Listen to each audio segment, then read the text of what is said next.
یا Jilani. Welcome back ناظرین گرامی قدر، پروگرام میں وقفہ کے بعد دوبارہ آپ کی خدمت میں حاضر ہیں۔ وقفہ کے بعد ہمارے ساتھ جوائن کیا ہے عالم اسلام کی بڑی نامور شخصیت اور امہ چینل کے اندر جن کی اکثر آپ علم سے مستفیض ہوتے رہتے ہیں اور جنہیں اللہ تبارک و تعالی نے سوالات کے جوابات میں خصوصی ملکہ اور درک عطا فرمایا ہے۔ میری مراد ہے محترم المقام سید محمد عرفان مشہدی دامت برکاتہم القدسیہ۔ حضرت قبلہ شاہ صاحب، میں آپ کو پروگرام میں تشریف لانے پر خوش آمدید کہتا ہوں۔ شکریہ، جزاک اللہ۔ ناظرین گرامی قدر، اگرچہ وقت کافی ہو گیا مگر یقیناً شاہ صاحب قبلہ تشریف فرما ہوئے آپ اپنے سوالات کے ساتھ تشریف لائیں گے، اور ہم چاہتے ہیں کہ یہ ہمارا جو پروگرام کی سیریز کا آخری حصہ ہے یہ اپنے اختتام کے ساتھ بڑے عروج کے ساتھ پہنچے، اور جو آپ کے چند سوالات تشنا مختلف پروگراموں میں، سارے پروگراموں میں بلکہ رہ گئے، چونکہ آخری پروگرام کا مقصد یہی ہوتا ہے کہ جو کوئی بھی کڑی اور سلسلہ کہیں سے اس میں کمی واقع ہو گئی ہے تو اس کو بھی کور کر دیا جائے۔ میں محترم المقام قبلہ شاہ صاحب کی خدمت میں آپ کا سوال پیش کر رہا ہوں۔ حضرت، آپ کی تشریف آوری سے پہلے ایک سوال تھا اور وہ یہ تھا کہ قبر پر جا کر مانگنا اور قبر والے سے سوال کرنا، اس کی شرعی حیثیت کیا ہے؟ بسم اللہ الرحمن الرحیم، نحمدہ ونصلی ونسلم علی رسولہ الکریم، اما بعد فاعوذ باللہ من الشیطان الرجیم، بسم اللہ الرحمن الرحیم، الا ان اولیاء اللہ لا خوف علیہم ولا هم یحزنون الذین آمنوا وکانوا یتقون، صدق اللہ العظیم۔ الصلاۃ والسلام علیک یا رسول اللہ وعلی آلک واصحابک یا حبیب اللہ۔ حمد و صلوات کے بعد ناظرین و سامعین، امہ چینل کے پروگرام حضور غوث الثقلین و غیث الکونین رضی اللہ تعالیٰ عنہ کے ذکر پاک میں آپ نے پروگرام تفصیل کے ساتھ سماعت فرمایا۔ اس آخری پروگرام میں، اس سلسلے کے آخری پروگرام میں آ کر قدر تاخیر سے حاضر ہوا ہے کئی دیگر محافل کی وجہ سے، تو ابھی جو سوال حضرت علامہ مولانا خورشید عالم صابری صاحب کے توسط سے مجھ تک پہنچا ہے وہ یہ ہے کہ قبر پر جانا اور قبر پر جا کر دعا کرنا یا قبر والے سے دعا کرانا، اس کے بارے میں کیا حکم ہے، یا سوال کرنے کا شاید لفظ ہے کہ سوال کرنا ان سے۔ اس سلسلے میں شریعت غرہ کا یہ حکم ہے کہ قرآن مقدس میں آتا ہے وَلَوْ أَنَّهُمْ إِذْ ظَلَمُوا أَنفُسَهُمْ جَاءُوكَ فَاسْتَغْفَرُوا اللَّهَ وَاسْتَغْفَرَ لَهُمُ الرَّسُولُ لَوَجَدُوا اللَّهَ تَوَّابًا رَحِيمًا، کہ اگر مسلمان جو ہیں وہ اپنی جانوں پر ظلم کر لیں تو رسول اللہ صلی اللہ تعالی علیہ وسلم کی بارگاہ میں حاضر ہو جائیں کہ اے حبیب وہ تیرے پاس آ جائیں، فاستغفر اللہ، اور اللہ سے اپنے گناہوں کی معافی مانگیں، واستغفر لہم الرسول، اور رسول بھی اللہ تعالیٰ سے ان کے گناہوں کی معافی استغفار کریں، یعنی ان کے لیے طلب مغفرت کریں، لوجد اللہ تواب الرحیمہ، تو اللہ تعالیٰ کو توبہ قبول کرنے والا اور رحم کرنے والا پائیں گے۔ اس آیت کریمہ کے تحت تمام مفسرین کرام نے یہ لکھا ہے کہ بالخصوص ابن کثیر رحمۃ اللہ علیہ نے اس کو مسئلے کو نقل کیا ہے کہ اذ ظلموا انفسہم جاؤک جو ہے یہ جانوں پر ظلم کرنے والے صرف حیات ظاہرہ میں جو لوگ آپ کے پاس آنے والے تھے حیات مبارکہ میں وہی مراد نہیں ہے، بلکہ یہ حکم ساری امت کے لیے۔ نبی کریم علیہ الصلوۃ والسلام اپنی قبر انور میں جلوہ فرمائیں، اب بھی جو مسلمان دنیا کے کسی کونے میں بھی ہو، وہ اگر وہ گناہگار ہے اور خطاکار ہے تو اس کے لیے یہی حکم ہے کہ وہ نبی کریم علیہ الصلوۃ والسلام کی بارگاہ میں حاضر ہو۔ اور آج تک اہل اسلام جب بھی آپ کی خدمت بابرکت میں حاضر ہوتے ہیں تو انہی لفظوں کے ساتھ وہ حاضر ہوتے ہیں کہ یا رسول اللہ ہمارے لیے استغفار فرمائیے، ہمارے لیے دعا کیجیے۔ اور امت کے تمام اساتین نے، مفسرین، محدثین، علماء علم کلام نے اس کو نہ صرف جائز رکھا بلکہ مستحسن رکھا، اور قرآن کے عین حکم کے مطابق ہے کہ نبی کریم علیہ السلام سے امتی جا کے سوال کریں کہ یا رسول اللہ میں اپنے گناہوں کی معافی مانگتا ہوں اور آپ اللہ سے میرے لیے یہ سوال کریں.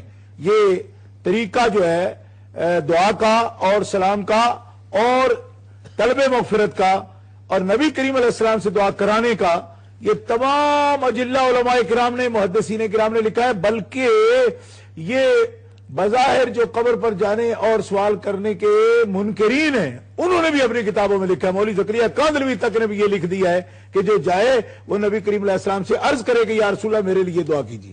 اب سب سے پہلی اصل جب ثابت ہو گئی کہ جناب محمد رسول اللہ ہمارے آقا و مولا صلی اللہ علیہ وسلم کی بارگاہ میں بعد از وصال قبر انور پر حاضر ہونے والا بھی اسی طرح سوال کرے، جیسا کہ احادیث مبارکہ، یہ تفسیر ابن کثیر میں وہ حدیث بھی موجود ہے کہ نبی پاک کے وصال کے بعد جو ایک اعرابی حاضر ہوا تو اسی طرح قبر انور پر حاضر ہوا اور عرض کی یا رسول اللہ میں آپ کے پاس آیا ہوں، میں آپ کی قبر کے پاس نہیں آیا، میں آپ کے پاس حاضر ہوا ہوں، اور میں اس وقت اگر آپ میرے لیے دعا نہ کریں تو کون میرے لیے دعا کرے گا. اور سیدنا امام مالک رضی اللہ تعالیٰ، مالک بن انس رضی اللہ تعالیٰ عنہ، آپ کا ارشاد گرامی موجود ہے. آپ فرماتے ہیں کہ جو بھی قبر نبوی پر حاضر ہو وہ قبر پر حاضر ہونے کی نیت نہ کرے، وہ یہی سمجھے کہ آقا رسول اللہ صلی اللہ علیہ وسلم سامنے موجود ہیں اور میں آپ کی خدمت میں حاضر ہوں، اور اسی طرح سلام عرض کرے اور سلام عرض کر کے آپ کی بارگاہ عالیہ میں یہ التجا کرے کہ یا رسول اللہ میرے لیے اپنے رب سے دعا فرما دیجیے. جس طرح کہ آپ کی حیات مبارکہ میں آپ سے دعا کے لیے آپ نے خود دعا کی تلقین فرمائی. سنن ابن ماجہ میں موجود ہے کہ پہلے تو یہ کہو کہ اللہم انی اسألک واتوجہ الیک بنبیک محمد النبی الرحمہ و یا رسول اللہ قد توجہت بک الی ربی لتقضی فی اللہم فشفع فیہ. تو یا رسول اللہ میں پہلے تو یہ آپ نے سکھایا کہ اپنے رب سے مانگو کہ یا اللہ میں تجھ سے سوال کرتا ہوں، تجھے نبی رحمت للعالمین کا واسطہ میری اس التجا کو، میری دعا کو، میرے سوال کو پورا فرما حضور کے وسیلہ سے. اور پھر کہا یا رسول اللہ میں آپ سے یہ کہتا ہوں کہ اپنے رب سے میرے لیے یہ دعا کیجئے اور مانگیے میرے لیے. تو اسی طریقے پر حضرت امام مالک بن انس کا یہ فتویٰ موجود ہے اور قاضی ایاز رحمت اللہ علیہ نے بھی اسے نقل کیا اور فتاویٰ کی کتابوں کے اندر بھی موجود ہے. آپ فرماتے ہیں، اور فرمایا بھی کس کو؟ مروان کے بیٹے کو، یعنی اس وقت بادشاہ کے وقت کو کہا. آپ نے فرمایا کبھی بھی یہ نہ سمجھنا کہ تم قبر نبی پر حاضر ہو، جب بھی تم حاضر ہو تو نبی کریم علیہ السلام کے پاس اسی آداب سے حاضر ہو کہ آپ سامنے جلوہ فرمائے اور آپ کی بارگاہ اقدس میں سلام عرض کرتا ہوں، آپ کو دعا کے لیے بھی عرض کیا جائے. اب یہ ہے جزاکم اللہ. حضرت یہ اگلی بات سے پہلے معذرت کے ساتھ ہمارے ساتھ کالر محمد عبداللہ لیوٹن سے. السلام علیکم محمد عبداللہ صاحب. وعلیکم السلام. جی فرمائیے کیا سوال ہے آپ کا؟ وعلیکم السلام. کیا آپ میری آواز سن سکتے ہیں؟ جی کیا آپ میری آواز سن سکتے ہیں؟ Yes yes you can speak English. What's it called? I was watching a while ago and the ulama sahab were talking about Huzur Ghost Park, peace be upon him, that they made a person from the grave alive, and a Christian became a Muslim and they turned him into a wali. I want to know how does one person attain wilayat? Okay, thank you very much. Thank you very much. Jazakallah. Inshallah ta'ala, definitely Shah Sahab will answer your question on the turn of your question. May Allah give you the blessings of understanding of deen. جی حضرت.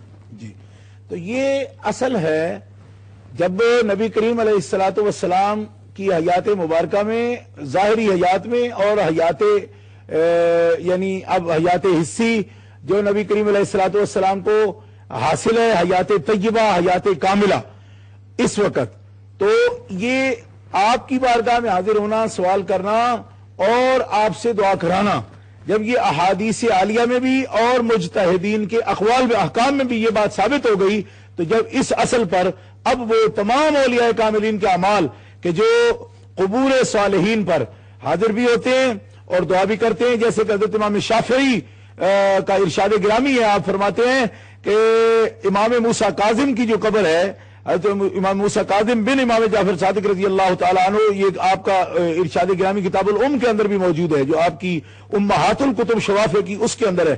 آپ فرماتے ہیں کہ موسیٰ کاظم کی جو قبر انور ہے، یہ اجابت دعا کے لیے تریاق مجرب ہے کہ جس نے بھی 2 رکعت حاجت کی صلاۃ اللہ کے لیے پڑھی اور اس کے بعد امام موسیٰ کاظم کا واسطہ پیش کر کے دعا کی ہے، اللہ تبارک و تعالیٰ جل شانہ نے اس کی دعا کو کبھی رد نہیں فرمایا اور اس کی دعا مقبول ہو جاتی ہے۔ اور پھر دیکھیں کہ تمام اولیاء صالحین اسی اصل کی بنیاد پر، حضرت خواجہ معین الحق والدین سرکار اجمیر جو ہیں وہ 40 روز تک حضرت داتا گنج بخش رحمۃ اللہ تعالی علیہ کی بارگاہ اقدس میں چلہ کیا ہے آپ نے، اور چلہ فرمایا اور آپ کے توسط کے ساتھ ہی دعائیں فرمائی ہیں، اور وہاں جو آپ نے چلہ فرمایا ہے یہ اس کی دلیل کامل ہے کہ ایک ایسا ولی کامل کہ جو اپنے مرتبہ اجتہاد پر فائز ہے اور روحانیوں کا بادشاہ ہے، وہ بھی یہ بتا رہا ہے کہ آپ کو تقرب کے لیے اور اللہ تعالیٰ کا قرب حاصل کرنے کے لیے اللہ کے ولی کا قرب ضروری ہے اور اس کی بارگاہ میں حاضری ضروری ہے۔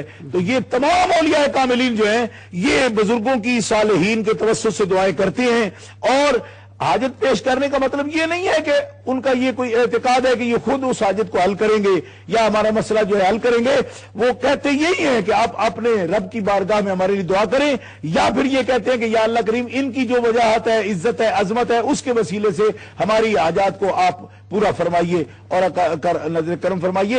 تو یہ حضرت شاہ ولی اللہ محدث دہلوی رحمۃ اللہ تعالی علیہ نے اپنی کتابوں میں فیوض العالمین شریف میں، در سمین میں، ان سب کتابوں میں لکھا ہے کہ اس طریقے پر اللہ تعالیٰ دعائیں قبول فرمائے۔ بلکہ اسماعیل دہلوی نے خود لکھا ہے کہ اگر شرینی نیاز وغیرہ دلا کے تو ان بزرگوں کے نام پر ان کے توسط سے دعا کی جائے تو اللہ تبارک و تعالیٰ اس دعا قبول فرمائے۔ صراط مستقیم میں بھی فاتحہ کا یہ طریقہ باقاعدہ نقل کیا اس نے، اسماعیل دہلوی نے خود لکھا ہے کہ صالحین کے طریقے میں شجرہ بھی پڑھو اور ان کے وسیلے سے دعا مانگو۔ اور اشرف علی تھانوی جو ہے دیوبندی مکتبہ فکر کے حکیم صاحب، ان کا باقاعدہ شجرہ طریقت مولوی محمد نے جو ان کا خلیفہ ہے شریعت و طریقت کتاب کے اندر یہ پورا شجرہ ان کا جو ہے چشتی سلسلے کا حاجی امداد اللہ صاحب مہاجر مکی، نور محمد جنجانوی، ان سارے بزرگوں کے نام سے ان کا طریقہ جو ہے، اور جو تاریخ چشت مولوی زکریا کاندلوی کی کتاب ہے اس کے اندر بھی حق کے واسطے، اشرف علی تھانوی کے واسطے، گنگوئی کے واسطے، سب کے واسطے پیش کر کے دعا کی گئی ہے۔ تو ایسے خام خواہ اڑنا ایک الگ بات ہے، لیکن ان لوگوں کے شجروں میں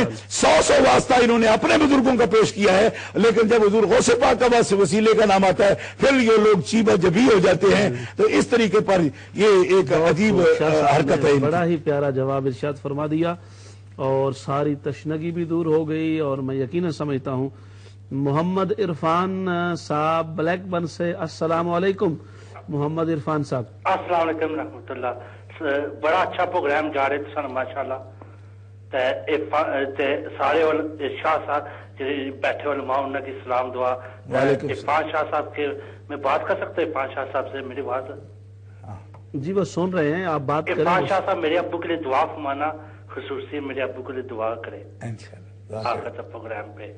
بڑا اچھا پروگرام ہے، بڑا مواد اچھا۔ کوئی سوال فرمائیں گے محمد عرفان صاحب؟ سوال آپ کا؟ نہیں، میرا سوال بڑا اچھا پروگرام جا رہا ہے بس۔ جی ٹھیک ہے، جزاکم اللہ، بڑی مہربانی، شکریہ، نوازش، تشریف آوری کا، اللہ پاک آپ کی دعائیں قبول فرمائے۔ قبلہ شاہ صاحب بھی ضرور آپ کے حق میں دعا فرمائیں گے۔ حضرت اگلا سوال یہ تھا کہ جو خیر اس کا جواب تو آپ نے ارشاد فرما دیا کہ ان زاہد محمود صاحب نے ایلزبری سے پوچھا تھا کہ جو لوگ فوت ہو جائیں تو کیا ان سے بھی کچھ مانگا جا سکتا ہے یا ان سے بھی کچھ بندے کی حاجت ضرورت پوری ہو سکتی ہے؟ اس سلسلے میں پہلے سب سے تو یہ عقیدہ جو ہے نا اس پر غور کرنا چاہیے کہ فوت ہو جانے سے مقصد کیا ہے کہ ایک آدمی معدوم ہو جاتا ہے؟ یہ اہل اسلام کا عقیدہ نہیں ہے۔ ٹھیک ہے، اہل اسلام کا یہ عقیدہ نہیں کہ جس کو ہم فوت کہتے ہیں وہ معدوم ہو گیا، ختم ہو گیا، یعنی اس کی زندگی کا چیپٹر ختم ہو گیا ہے۔ یہ مسئلہ نہیں ہے، موت عدم ماض نہیں ہے۔ ہمارا یہ عقیدہ ہے اہل ایمان کا کہ اللہ رب العزت جل وعلا جو ہے وہ قبر کے اندر جو بندہ بھی نیک ہو یا بد قبر کے اندر چلا جائے، مومن ہو یا کافر، جو بھی کسی بھی جگہ گیا یا اگرچہ کسی نے جلا دیا اس کو یا سمندر کی تہہ میں چلا گیا ہے، تو اس کے ساتھ برزخی زندگی میں بھی ایسے احوال ہوتے ہیں کہ جس میں اس کے اندر یک گنا زندگی موجود رہتی ہے۔ مثال کے طور پر قرآن مقدس اٹھا کے دیکھیں، فرمایا النار یعرضون علیہا غدوا وعشیا ویوم تقوم الساعة ادخلوا آل فرعون اشد العذاب، کہ صبح و شام فرعونیوں کو قبر کے اندر جو ہے جہاں جہاں وہ موجود ہیں، جیسا کہ فَالْيَوْمَ نُنَجِّيكَ بِبَدَنِكَ لِتَكُونَ لِمَنْ خَلْفَكَ آیَةً، کہ اس کا تو بدن بھی سلامت رکھا، اللہ تعالیٰ نے نشانی بنائی ہے قیامت تک فرعون کی، لیکن عذاب قبر سے وہ بچے ہوئے نہیں ہیں، صبح و شام ان پر آگ پیش کی جاتی ہے، اور جب دن قیامت کا آئے گا تو اس سے بھی زیادہ شدت کے عذاب میں ان کو مبتلا کیا جائے گا. کن کو؟ کفار کو. اچھا، اب جو بدعمال ہیں ان کو بھی عذاب دیا جاتا ہے. احادیث صحیحہ میں موجود ہے کہ جس طرح چور ہے، شرابی ہے اور سود خور ہے تو اس کی قبر جو ہے 70 گز سے ہٹ کر اس کے جسم کے ساتھ ٹکراتی ہے، اس کے اضلاع جو ہیں، ہڈیاں یعنی جو اس کی پسلیاں ہوتی ہیں، یہ ایک دوسرے میں اس طرح مل جاتی ہیں اور اس کی چیخیں بلند ہوتی ہیں، اور سرکار فرماتے ہیں اگر تم سن سکتے ہوتے تو ایک عجیب طرح کا تہلکہ ہو جاتا. عرض کرنے کا یہ مقصد ہے کہ اگر موت عدم محض کا نام ہے تو جو پسلیاں اس طرح ہوتی ہیں اور چیخیں نکلتی ہیں اس کی، تو کیوں؟ اس لیے کہ درد محسوس کرتا ہے، اور درد محسوس کرنے کی صلاحیت جو ہے وہ عدم محض ہو تو کس طرح ہو سکتی ہے؟ درد تبھی محسوس کرتا ہے جب روح کا کوئی رشتہ اس کے ساتھ موجود ہے. کیوں؟ کہ عدم محض کی صورت میں اور جسم روڑ ہو جانے کی صورت میں کہ پتھر بن گیا ہے، پھر تو وہ محسوس ہی نہیں کر سکتا. 70 گز قبر کو ہٹا کے قبر کو عذاب دیا جا رہا ہے یا مردے کو عذاب دیا جا رہا ہے؟ یعنی قبر بار بار ہٹائی جائے اور اس کو تو محسوس ہی کوئی نہ ہو، جیسے لوہے کو مارا جاتا ہے تو لوہا کو محسوس کرتا ہے. اس طریقے پر اس کا محسوس کرنا اس بات کی دلیل ہے کہ روح کا تعلق ہو یا گونا قبر کے اندر کافر کے ساتھ بھی موجود ہے، درد برداشت کرنے کے لیے، عذاب جھیلنے کے لیے. اور اللہ قرآن میں فرماتا ہے کہ اس طرح کہ جو ہم ان کو عطا فرماتے ہیں اپنے محبوبوں کو، فارحین بما آتاہم اللہ من فضلہ، شہداء و انبیاء کو جو نعمتیں دی جاتی ہیں، ان کے بستر جو ہے جنت کے لگائے جاتے ہیں اور قبر کے اندر جنت کی کھڑکیاں کھول دی جاتی ہیں، اس پر وہ خوش ہوتے ہیں، ان نعمتوں کا انہیں احساس ہوتا ہے. اس کا مطلب یہ نکلا کہ احساس نعمت کے لیے بھی تو نعمت کے پر خوشی کے لیے بھی احساس کی دولت چاہیے، اور احساس تبھی ہو سکتا ہے جب روح کا تعلق جسم کے ساتھ ہو. روح کا تعلق نہ ہو تو نہ نعمت کا احساس ہوتا ہے نہ عذاب کا احساس ہوتا ہے. تو کافر عذاب محسوس کرنے کے لیے قبروں میں جی رہے ہیں اور مومن نعمت کا لطف اٹھانے کے لیے قبروں میں جی رہے ہیں. اس لیے اس کو عدم محض سمجھ کے اور سمجھنا کہ فوت ہو گئے. اگر اس طرح فوت ہو گئے ہوتے تو حضرت موسیٰ علیہ السلام کی یہ مدد جو ہے فوت ہو جانے کے بعد، یہ بخاری شریف، مسلم شریف، نسائی شریف، ترمذی شریف سب میں اٹھا کر دیکھیے کہ موسیٰ علیہ السلام چھٹے آسمان پر معراج کی رات حضور سے کہہ رہے ہیں یا رسول اللہ 50 نمازیں زیادہ ہے، میرا تجربہ ہے یہ آپ کی امت نہیں پڑھ سکے گی، ارجع الی ربک، اپنے رب کے پاس جائیے اور تخفیف کرائیے. حضور 9 مرتبہ گئے ہیں، ہر مرتبہ ایک روایت کے مطابق 5 اور ایک روایت کے مطابق 10 نمازیں معاف ہوئیں. 5 والی روایت پر میں تبصرہ کرتے ہوئے کہتا ہوں کہ حضرت موسیٰ علیہ السلام کی سفارش پر جو آپ دنیا سے پردہ کر گئے ہیں، ہم امت کی تخفیف کرا رہے ہیں، ڈسکاؤنٹ ہمیں دلا رہے ہیں.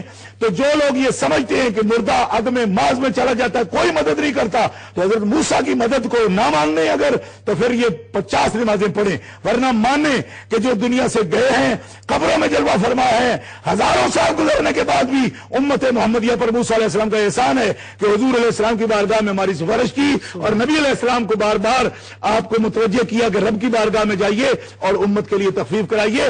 یہ تخفیف سب سے بڑی فوت ہوئے بندے کی مدد ہے، اور ایک پورا سسٹم ہے روحانیوں کا کہ ان کی روحیں مرتی نہیں. ان روح تو کسی کی نہیں مرتی، لیکن اولیاء و انبیاء کی جو ارواح ہیں وہ پابند بھی نہیں ہوتی. ان اولیاء اللہ لا یموتون بل ینتقلون من دار الفنا الى دار البقاء.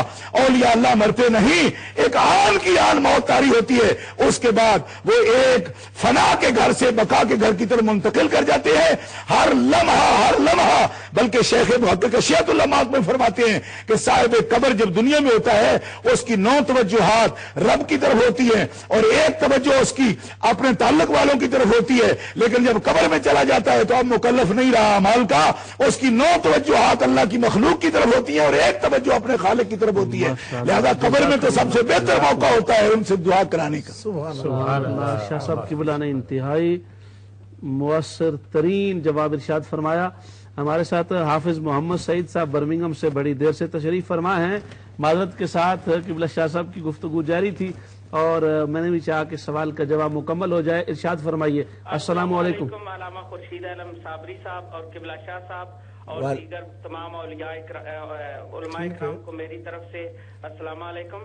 وعلیکم السلام ورحمۃ اللہ. حضرت صاحب قبلہ شاہ صاحب نے اپنے بابا حضور غوث اعظم غوث الثقلین کی جو ہے کرامات اور آپ کی شان بیان کرنے کا جو ہے میں سمجھتا ہوں کہ حق ادا کر دیا ہے. واقعی آپ شیر اہل سنت ہیں اور عقیدہ اہل سنت کی جس طرح قبلہ شاہ صاحب ترجمانی فرما رہے ہیں یقیناً اہل سنت و جماعت کہ عوام کے دلوں میں عشق مصطفیٰ صلی اللہ تعالی وسلم کی شمع کو روشن فرما رہے ہیں. اللہ تبارک و تعالی ان کا سایہ ہمیشہ ہمیشہ کے لیے ہم سب کے سروں پر قائم و دائم فرمائے. اور قبلہ شاہ صاحب جو ہے حقیقت میں جو ہے ایک ولی اللہ کی اولاد ہیں اور ایک بہت بڑے ولی کامل ہیں. جہاں شاہ صاحب جو ہیں حضور غوث پاک کی کرامت بیان کر رہے ہیں، میں صرف جو ہے تحدیث نعمت کے لیے قبلہ شاہ صاحب کی ایک کرامت آپ کے سامنے بیان کرنا چاہتا ہوں کہ جس روز جو ہے پچھلا جو پروگرام چل رہا تھا ہو از محمد جو سیریز چلی، آخری پروگرام تھا اور شاہ صاحب نے جو ایک کالر کا جواب دیا فرانس سے، تو اسی لذت کے اندر میں رات کو سو گیا تو خواب میں نے دیکھا کہ مدینہ پاک میں حاضر ہوں اور قبلہ شاہ صاحب میرے ساتھ ہیں اور ایک ریشمی رومال نکال کر مجھے دے رہے ہیں اور اس کے اندر ایک گلاب کا پھول ہے اور کہہ رہے ہیں بیٹا یہ ہے عقیدہ اہل سنت اور اس کی ہمیشہ حفاظت کرنا، اور یہ ایمان اور عقیدہ اہل سنت جو ہے یہ ایک پھول کی صورت میں جو گلاب کا پھول تھا روضہ پاک رسول پاک صلی اللہ علیہ وسلم کے سامنے جو ہے حاضری دے کر جب باہر نکلے خواب کے اندر تو قبلہ شاہ صاحب بھی ساتھ تھے اور انہوں نے فرمایا کہ یہ پھول مجھے دیا. تو یہ ایک ولی کامل ہے قبلہ شاہ صاحب اور ترجمان اہل سنت ہیں اور میں تمام عوام اہل سنت کو یہ پیغام دینا چاہتا ہوں کہ شاہ صاحب جو ہے یہ بہت بڑے ولی کامل ہیں. سبحان اللہ سبحان اللہ. بہت شکریہ حافظ محمد سعید صاحب، آپ نے بڑی محبت بھری باتوں کا ذکر فرمایا. جی تو آپ نے بہت پیاری گفتگو کی اور بڑی ہی محبت بھری گفتگو کی. اس بات میں کوئی شک نہیں ہے قبلہ شاہ صاحب کی شخصیت پر تمام علماء اہل سنت کو بھی فخر ہے، بلکہ عالم اسلام کو آپ کے علم پر اور ماشاءاللہ آپ کے تبحر علمی پر ناز ہے. تو میں چاہوں گا کہ شاہ صاحب براہ راست اس پر کوئی تبصرہ فرمانا چاہیں. محترم بھائی حافظ محمد سعید صاحب جزاک اللہ، آپ کے جو جذبات ہیں میں ان کی قدر کرتا ہوں اور جتنے بھی اہل السنہ والجماعہ عاشقان مصطفیٰ ہیں میں ان کے قدموں کی خاک ہوں اور ولیوں کا میں ایک ادنا سا غلام ہوں. آج ہی میں بولٹن میں حضور غوث پاک سرکار کے عرس پاک کے لیے ابھی چونکہ میں وہاں سے آیا ہوں واپس تو راستے میں یہ ایک ربائی موضوع ہو گئی.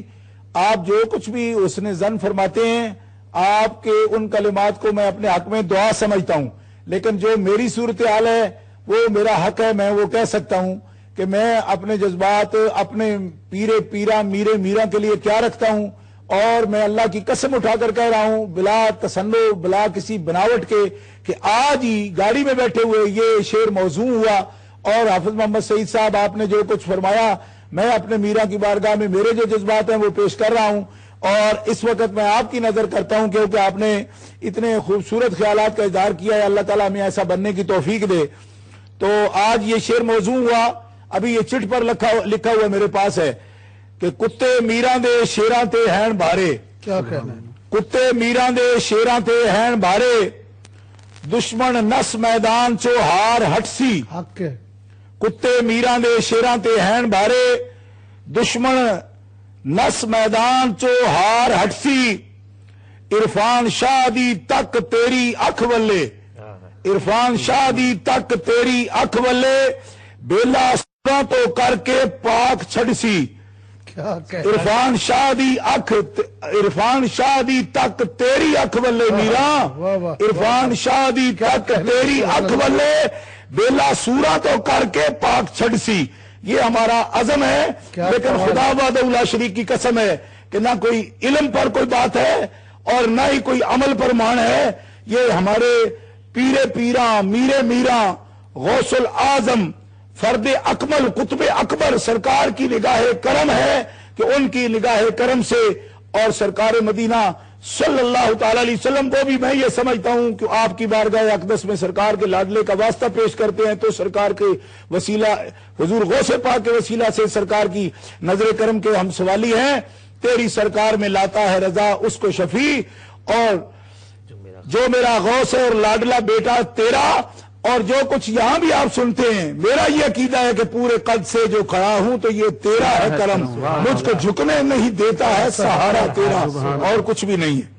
سبحان اللہ شاہ صاحب سبحان اللہ، عرض کروں کہ آپ نے جو پنجابی میں شعر کا اس کو ترجمہ بھی کر دے اردو میں، ہمارے بہت سارے ناظرین بھی اس وقت جو ہے اردو دار۔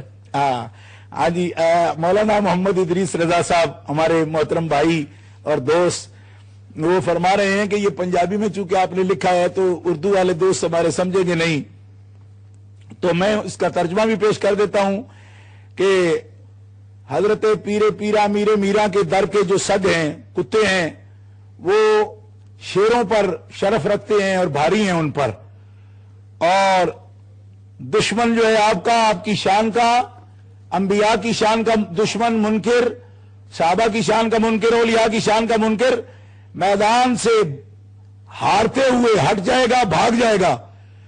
تو عرفان شاہ تجھے فکر کی ضرورت نہیں، کیوں کہ تیرا مان سمان سارا یہ ہے کہ تو میرا کی نگاہ کا اشارہ دیکھتا ہے، اور ان کی نگاہ کرم پر تیری نظر رہتی ہے ٹکی ہوئی، اور یہ نظر جب بحال رہے گی تو یہ اہل سنت و جماعت اور یہ نظریات کا جو ایک بیلا ہے نا، بیلا کہتے ہیں جہاں بہت سے درخت ہوتے ہیں، بوٹے، تو اس سے جتنے بھی خنازیر ہیں نا، ان کو پاک کر کے ہم اس بیلے کو، اہل سنت و جماعت کا فکری بیلا جو ہے، ہر قسم کے جو خنزیر اس میں گھسے ہوتے ہیں ان کو نکال کر بھگا دیں گے۔ میں کسی ایک فرقے کی بات نہیں کرتا، ہر اس خنزیر کی بات کرتا ہوں جو گستاخی کرتا ہے، ہم اس کو بھگا کر انشاءاللہ اہل سنت و جماعت کے فکر کے پودوں کو مصفا اور مجلہ کریں گے۔ سبحان اللہ۔ محترم محمد ساجد صاحب اٹلی سے، السلام علیکم ساجد صاحب۔ جی وعلیکم السلام اور وعلیکم السلام سرکار، میں عرض کرنا چاہنا سوال ہے میرا کہ اگر پہلے پیر ملے ہوئے ہوں جی پہلے پیر جڑے ملے ہوندے نے کہ اسی لوگ کہنے ہیں کہ میرے فلانے پیر نے جی، تے جس ویلے دنیا تو کما جاندے نے پھر نویں مل لیندے نے، اس دے بارے کی سوال دا کوئی جزاکم اللہ۔ اگر پیر صاحب فوت ہو جائیں تو کیا نیا پیر بنانے چاہیے یا وہی ٹھیک ہے؟ جزاکم اللہ، تشریف لانے کا شکریہ، ضرور آپ کے سوال کا جواب پیش کیا جائے گا۔ جی شاہ صاحب قبلہ، اگلا ہمارا سوال یہ ہے جو عبداللہ صاحب نے لیوٹن سے پیش کیا، انگلش میں ان کا سوال تھا، وہ پوچھ رہے تھے کہ ولایت کا مقام حاصل کرنے کا طریقہ کیا ہے اور یہ مقام ولایت کس طرح ملتا ہے؟ بسم اللہ الرحمن الرحیم۔ یہ آپ کا سوال بہت ہی اونچا سوال ہے کہ آپ کی یہ امیدیں اور توقعات اور آپ کا عزم بڑا بلند ہے کہ ولایت کا مقام کیسے حاصل کیا جا سکتا ہے۔ تو قرآن مقدس میں سب سے پہلے ولی کی جو نشانی بیان کی گئی ہے وہ ہے الذین آمنوا وکانوا یتقون، کہ اولیاء وہ ہوتے ہیں جن کا ایمان کامل ہو اور پرہیزگاری میں بھی کامل ہو۔ تو آپ سب سے پہلی شرط یہی سمجھیں کہ قرآن نے جو پہچان بیان کر دی، ایک تو آپ اپنا عقیدہ درست رکھیں، اور حضور غوث پاک سرکار کا ارشاد علی ہے، فتح الغیب شریف اس وقت میرے سامنے موجود ہے، آپ کے خطبات کی کتاب، آپ فرماتے ہیں کہ اللہ کے ولی موقوف ہیں صرف اہل السنہ والجماعہ میں، اہل السنہ والجماعہ کے بغیر کسی جماعت میں اللہ کا ولی نہ ہوا ہے نہ کبھی ہوگا۔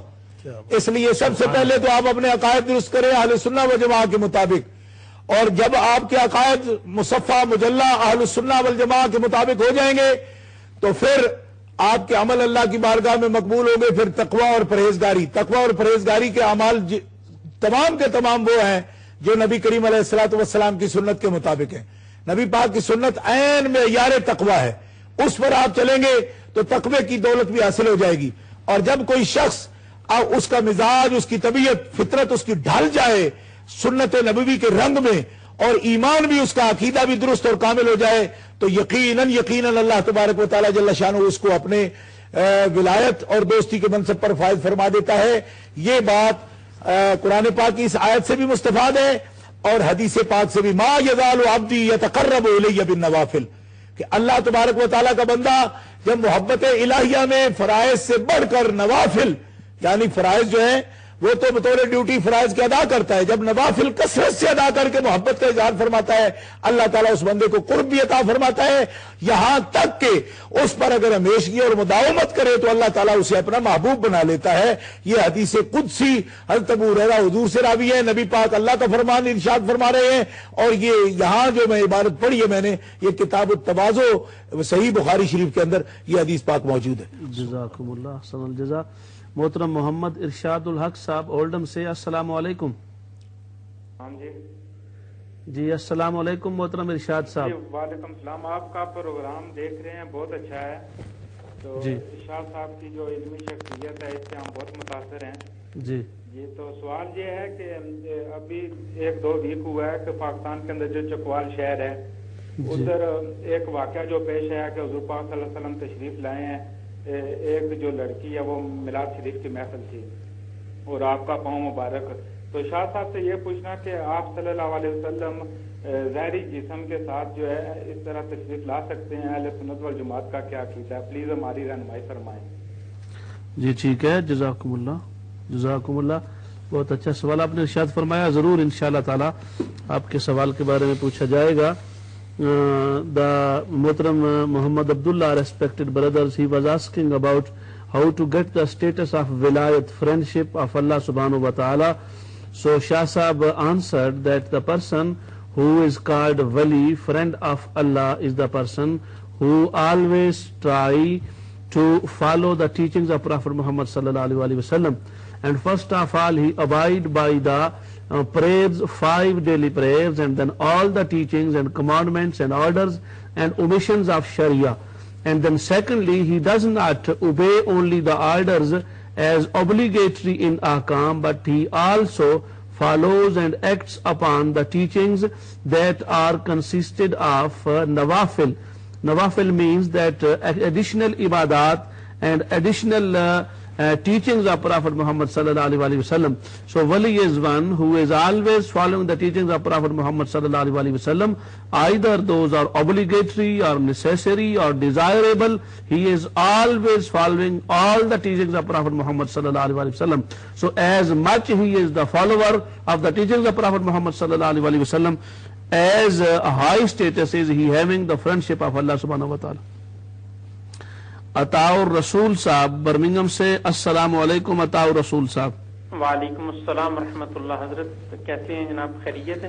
جی دعائیں آپ کی, فرمائیے کیا سوال ہے جناب؟ میں آپ کے اسٹیج پر موجود تمام علماء کرام کی خدمت میں معتبانہ سلامت کرتا ہوں. وعلیکم. اور میں بالخصوص حضرت قبلہ پیر سید عرفان شاہ صاحب مشہدی دامت برکاتہ عالیہ کا مشکور ہوں کہ آپ کی وجہ سے یہ اس پروگرام کی رونق کو آپ نے دوبالا فرمایا.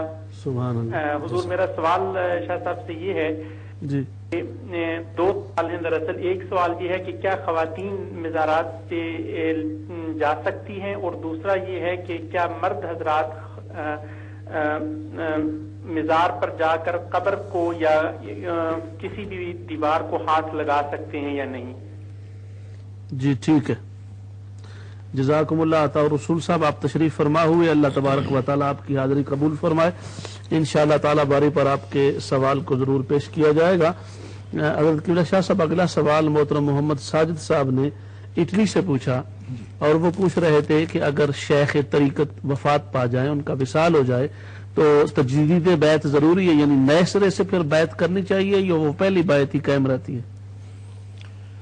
بسم اللہ الرحمن الرحیم. یہ ان کا سوال بہت ہی اہم سوال ہے روحانی سلسلے میں. اس سلسلے میں میری یہ گزارش ہے کہ صوفیاء کرام اولیاء اعظام یہ بات انہوں نے نقل کی ہے کہ جو اپنا شیخ ہے, جس کے ساتھ وہ جس کی تربیت میں بیعت میں ایک مرید ہے, ان کا اگر وصال ہو گیا اور وہ اپنے اپنے سلسلے کے جو اسباق ہیں, جو لطائف ہیں, اسباق ہیں, نفس کشی کی جتنی بھی مجاہدات ہیں, یہ اگر وہ ان کو مکمل کرا چکے ہیں اور شیخ اس بات پر ان کو یعنی عبور کروا چکے ہیں, تو اس صورت میں ایسے شخص کو یعنی وہ اس کا نفس مطمئنہ ہے اور اس کو تجدید بیعت کی ضرورت نہیں ہوگی. لیکن اگر ان کے اسباق جس سلسلے سے بھی وہ متعلق ہیں، اگر نقشبندیہ سلوک میں ہیں تو ان کے اپنے لطائف ہیں، اور اگر قادریہ سلوک ہے تو اس کے اندر مجاہدات اپنے ہیں، اور اس کے اوراد الگ ہیں، وظائف الگ ہیں، مجاہدات الگ ہیں. تو اگر یہ منازل شیخ کی تربیت میں وہ طے کر چکے ہیں اور نفس کشی کے سلسلے میں شیخ ان کے مطمئن تھے اور انہیں کچھ بشارات دے چکے ہیں اور وہ اپنے احوال سے مطمئن ہیں، اس صورت میں تجدید بیعت کی ان کو ضرورت نہیں ہوگی. لیکن اگر وہ تکمیل نہیں کر سکے اور اپنے ہی شیخ کا کوئی خلیفہ یا جانشین جو ان کی جگہ پر ہے ان سے اگر اپنا تربیت کا تعلق رکھیں تو اس کو کوئی تجدید بیعت نہیں کہا جاتا، یہ انہی کی تجدید جو بیعت ہے وہ جاری رہے گی، کیونکہ اگر ان کا وہ جو جس کے ساتھ تعلق رکھتا ہے مجاز ہے یا انہی کی جانشین ہے اور وہ اس درجے کا ہے کہ وہ مریدین کی تربیت اسی طرح کر سکتے ہیں، مجاز ہے اپنے شیخ کی طرف سے، تو وہ تربیت اسی طرح جاری رکھ سکتے ہیں. اس سے کسی الگ سلسلے کی یا الگ بیعت کا کوئی اس میں خیال پیدا نہیں ہونا چاہیے، نہ پہلی بیعت ٹوٹی ہوئی. اس کی میں مثال یہ عرض کروں گا. مثال سے پہلے کالر ہیں، اجازت فرمائیں تو. السلام علیکم، عطا المنان صاحب پیٹر برا سے. جی عطا المنان صاحب فرمائیے. جی سب سے پہلے تو میری طرف سے سب آپ کے مہمانوں کو سلام. میرے عرفان صاحب سے بہت چھوٹے سے سوالات ہیں. پہلا سوال یہ ہے کہ میں ایک دو دن پہلے ایک پوزیٹو کر رہے تھے حضرت شیخ عبدالقادر جیلانی رحمۃ اللہ علیہ کے حوالے سے، تو ایک بات جو میں سمجھ سکا وہ یہ تھی کہ آپ نے کہا کہ اللہ تعالیٰ جو ہے حضرت جبرائیل علیہ السلام کو دیتا ہے، ان کی یا ان جیسے اولیاء کرام دوسرے کی ان کی آسمان پہ منادی کی جائے اور پھر زمین پہ بھی ان کی منادی کی جائے، اور اللہ تعالیٰ اپنی ایک محبت کا اظہار کرتا ہے. مطلب اس سے یہ نتیجہ جو میں اخذ کر سکا. میرا سوال یہ ہے کہ جب اللہ تعالیٰ ایسے لوگوں کی منادی کیسے کرتا ہے آسمان زمین پہ بھی، تو کیا جو شخصیت خود ہوتی ہے اللہ تعالیٰ اس کو اپنی محبت کا اظہار کرتا ہے، اسے بتاتا ہے اللہ تعالیٰ کہ میں تم سے محبت کرتا ہوں، اور اگر بتاتا ہے تو اس کا طریقہ کیا ہے؟ آیا وہ جبرائیل علیہ السلام سے دکھے ہے یا آپ آتی ہے، یہ کیسے یہ مطلب میرے ذہن میں ایک سوال اس سے پیدا ہوا تو میں نے کہا میں آپ سے ہی پوچھ لوں. اور دوسرا سوال یہ ہے کہ ایک قرآن کریم کا مطالعہ کرنے سے کتنی ہے جو انسانی رویہ سامنے آتا ہے وہ یہ ہے کہ انبیاء علیہ السلام جب دعویٰ کرتے ہیں تو اس کی مخالفت کی جاتی ہے، لیکن بعد میں اس حد تک محبت میں بڑھ جاتے ہیں لوگ کہ شرک جو ہے وہ شروع ہو جاتا ہے. جیسے کہ عیسیٰ علیہ السلام کی مثال ہے کہ پہلے انکار کیا گیا اور آج دنیا میں سب سے زیادہ عیسائی اور ان کو خدا کوئی مانتا ہے، خدا کا بیٹا مانتا ہے. تو شیخ عبدالقادر جیلانی رحمۃ اللہ علیہ کے حوالے سے ہی میں بات کرتا ہوں کہ یہ جو اتنے بزرگ ہستیاں ہیں تو کیا ہمیں بعض دفعہ ایسا نہیں لگتا کہ ہم ان کی جو سیرت ہے یا بصیرت ہے اس کے پہلوؤں کو نمایاں کرنے اور اس کو فالو کرنے کی بجائے جی منان صاحب، عطا المنان صاحب آپ کا سوال پہنچ گیا، سمجھ آ گئی ہے، انشاءاللہ ضرور آپ کے سوال پر گفتگو ہوگی، آپ ساتھ رہیے، آپ کو جواب مل جائے گا انشاءاللہ تعالی. جی حضرت آپ نے اس طرح بڑا پیارا جواب ارشاد فرما دیا. ارشاد الحق صاحب نے اولڈم سے سوال کیا تھا. میری تھوڑی سی درخواست ہے کہ آخری مثال میں بغیر تبصرے کے دوں گا. مثال یہ ہے کہ جس طرح، اور بڑی پیاری مثال ہے کہ جس طرح تمام صحابہ کرام بیعت اسلام کے بعد بیعت اعمال جو ہے وہ بھی نبی کریم علیہ السلام سے فرماتے تھے، احادیث میں اس کا ثبوت موجود ہے. اور جس طرح تمام صحابہ کرام بیعت اعمال ہی بیعت ارادت کا اصل میں اصل ہے، جو اس کی اصل ہے نا قرآن و سنت میں وہ بیعت اعمال ہی ہے. اچھا، اسی طرح ایک مومن بندہ جو ہے، مسلمان تو ہم پہلے ہیں، ہم جا کے شیخ کے ساتھ اعمال کی بیعت کرتے ہیں کہ آئندہ گناہ نہیں کریں گے اور یہ نیک اعمال کی پابندی کرتے، اس کو بیعت اعمال ہی اس کی اصل ہے. یہ چاہے تو صحابہ کرام انصار مدینہ کی بیعت کا لے لے، بیعت رضوان کا لے لے، یا وفد عبدالقیس کی بیعت کا لے لے، بخاری شریف کے اندر یہ ساری بیعتوں کا حال موجود ہے، یا عورتوں کی بیعت کا لے لے، لا یاسین کفی معروف فبایئہن فاستغفر لہن اللہ، تو اس میں بھی احکام کی بیعت ہے. اچھا، اب یہ ہے کہ صحابہ کرام رضوان اللہ علیہ مجمعین نے نبی کریم علیہ السلام کے حیات دنیاوی سے یعنی پردہ فرمانے کے بعد اور نبی کریم علیہ السلام کے جانشین حضرت ابوبکر صدیق سے بھی بیعت اعمال جو ہے نا اس پر بھی بیعت کی ہے. یعنی جو بیعت کی ہے نا وہ بیعت خلافت کو اور بیعت اعمال دونوں کو شامل ہے، کیونکہ وہ سب جو تربیت سرکار دو عالم علیہ السلام نے فرمائی ہے. اچھا اس میں بھی درجہ بہ درجہ ہے نا، کچھ لوگ جو بالکل آخر میں سرکار کی خدمت میں حاضر ہوئے ہیں تو ابھی ان اسباق کے، شریعت کے، طریقت کے ساری باتیں پوچھ لی. تو نبی کریم علیہ السلام نے اطلاق کے ساتھ فرمایا کہ اقتدوا بالذین من بعد ابی بکر، بلکہ یہ سوال کیا گیا کہ یا رسول اللہ اگر آپ کو نہ پائے تو کدھر جائیں؟ تو آپ نے فرمایا ابو بکر سے آ کر پوچھ لینا. بخاری شریف کے اندر حدیث موجود ہے، ایک عورت نے پوچھا کہ یا رسول اللہ ہم آئے اور آپ کو نہ پائے تو کدھر جائیں؟ فرمایا ابو بکر سے میری جگہ ہوگا، اس سے سوال کر لینا. تو صحابہ کرام جو ہے وہ حضرت ابو بکر صدیق جو جانشین رسول ہیں ان کے ساتھ جب یہ تعلق قائم کیا تو یہ نہیں کہا جا سکتا کہ سرکار کی بیعت کے پر انہوں نے کوئی تجدید کی ہے یا نئی بیعت کی ہے پہلی بیعت سے، یہ نہیں، بلکہ خلیفہ قائم مقام ہی تو ہوتا ہے. خلیفہ قائم مقام ہوتا ہے، اس کی بیعت جو ہوتی ہے وہ اصل کی ہی بیعت ہوتی ہے. تو جب سرکار نے اپنے مسلح پہ ان کو کھڑا کیا، امیر حج بھی مقرر فرما دیا، تو گویا سرکار نے اپنے سارے مرید ان کے حوالے کیے کہ اب ان سے پوچھو تو ان سے پوچھنا مجھ سے ہی پوچھنا ہے. تو اب آپ اندازہ فرمائیں کہ سیدنا فاروق اعظم سرکار، حضرت عثمان غنی سرکار، مولا علی پاک سرکار اتنے کامل لوگ تھے، لیکن یہ بھی مرشد مانتے تھے سیدنا ابو بکر صدیق رضی اللہ تعالیٰ عنہ. ماشاءاللہ. بابر شاکر صاحب ہمارے آج کے پروگرام کے آخری کالر ہیں برمنگھم سے. السلام علیکم. وعلیکم السلام. جی بابر صاحب فرمائیے. میں یہ پوچھنا یہ چاہتا ہوں جی کہ ہمیں جو ہے جو زندہ اوپر کیا اس کی ماننی چاہیے یا جو زمین سے 6 فٹ نیچے گیا اس کی ماننی چاہیے؟ ٹھیک ہے، ٹھیک ہے جناب، ضرور آپ کے سوال پر اگر وقت نے اجازت دی جو کہ مشکل نظر آتا ہے تو بات ہوگی انشاءاللہ. جی اگلا ہمارا سوال تھا محترم ارشاد الحق صاحب نے اولڈم سے یہ سوال کیا. حضرت وہ یہ پوچھ رہے تھے کہ چکوال شریف میں جو ایک واقعہ ابھی میلاد شریف کے موقع پہ ہوا تو یقیناً آپ نے بھی سماعت فرمایا ہوگا اس کے بارے میں، اس پر کہ کیا نبی پاک صلی اللہ علیہ وسلم اس طرح ظاہر جسم کے ساتھ تشریف لا سکتے ہیں؟ ارشاد بھائی میں پہلے یہ عرض کر چکا ہوں کہ انبیاء کرام کی حیات اس طرح ہے کہ حیات دنیاوی سے بھی کئی درجے، بلکہ میں کوئی تناسب اس کا یا نسبت بیان ہی نہیں کر سکتا کہ اس دنیاوی زندگی سے بھی کتنی اعلیٰ زندگی ہے جو انبیاء کرام کو اب حاصل ہے. کیوں کہ وَلَلْآخِرَةُ خَيْرٌ لَكَ مِنَ الْأُولَىٰ کا وعدہ ہے سرکار دو عالم علیہ السلام سے. ہر بعد کی گھڑی میں پہلی سے اعلیٰ و افضل شان ہے سرکار کی. تو آپ کی حیات دنیاویہ سے بھی زیادہ طاقتور حیات ہے جو اس وقت سرکار کے پاس موجود ہے. اور انبیاء کرام علیہ السلام سارے کے سارے نہ ان کی روح مقید ہیں نہ ان کے جسم مقید ہیں. اور اس کی دلیل کیا ہے؟ دلیل اس کی ستہ شریف میں موجود ہے کہ معراج کی رات اپنے جسم اور روح کے ساتھ تمام انبیاء کرام مسجد اقصی نبی کریم علیہ السلام اقتداء میں نماز پڑھنے کے لیے سارے انبیاء 1,24,000 اکٹھے ہوئے ہیں.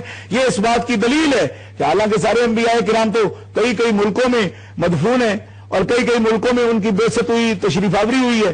تو سارے انبیاء کرام جب وہاں موجود ہوئے، کوئی شام سے، فلسطین سے، اردن سے، جہاں ان کی قبریں ہیں مدفون، وہ تمام کے تمام کا جمع ہونا اس بات کی دلیل ہے کہ انبیاء کرام علیہ السلام بعد از یعنی وصال ان کے نہ جسم مقید ہیں نہ ان کی روح مقید ہیں. وہ جس طرف بھی توجہ فرمائیں جانا چاہیں ان کے لیے کوئی قید نہیں ہے. اور دلیل اس کی ستہ شریف میں موجود ہے مسجد اقصی کے اندر.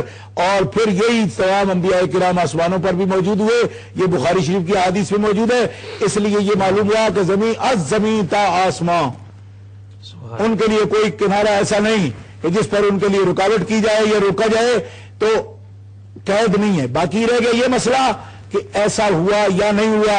تو اس سلسلے میں مجھے جو تصدیق کے ساتھ خبریں پہنچی ہے تو لاکھوں بندے وہاں جا رہے ہیں. اس بارے میں کلام ہو سکتا ہے کہ اے واقعہ کی نوعیت کیا ہے، لیکن جہاں تک نفس مسئلہ کا تعلق ہے کہ جا سکتے ہیں یا نہیں اس پر کوئی کلام نہیں. ہمارا ایمان ہے اس بات پر کہ انبیاء تو ہیں ہی بڑے جلیل القدر، اللہ کے ولیوں کی روحیں بھی قید نہیں ہیں، وہ بھی اپنے جسموں اور روحوں کے ساتھ جہاں چاہیں جا سکتے ہیں. سبحان اللہ، ماشاءاللہ، جزاکم اللہ. حضرت قبلہ شاہ صاحب آپ کا انتہائی شکریہ کہ آپ تشریف فرما ہوئے اور اتنی مصروفیات کے باوجود آپ پروگرام میں تشریف لائے. اللہ پاک آپ کو صحت بھی عطا فرمائے، آپ کے علم میں مزید ترقی اور مزید لوگوں کو آپ سے فیضیاب ہونے کی توفیق عطا فرمائے. حضرت مولانا محمد ادریس رضا صاحب آپ کا انتہائی شکریہ، آپ تشریف فرما ہوئے. محترم المقام حضرت مولانا محمد یونس مصباحی صاحب آپ کا بہت شکریہ.